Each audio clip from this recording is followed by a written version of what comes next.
Oh. Hello mga B. DIY tayo ngayon. Ayan. So ito ay pamalit sa ano yun nilalagay sa bubong?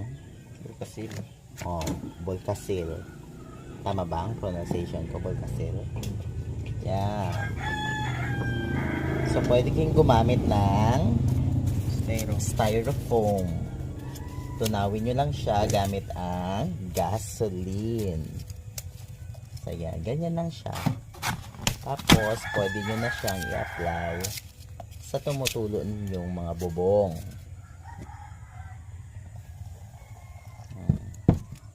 Mahalaga ito kasi tag-ulan na.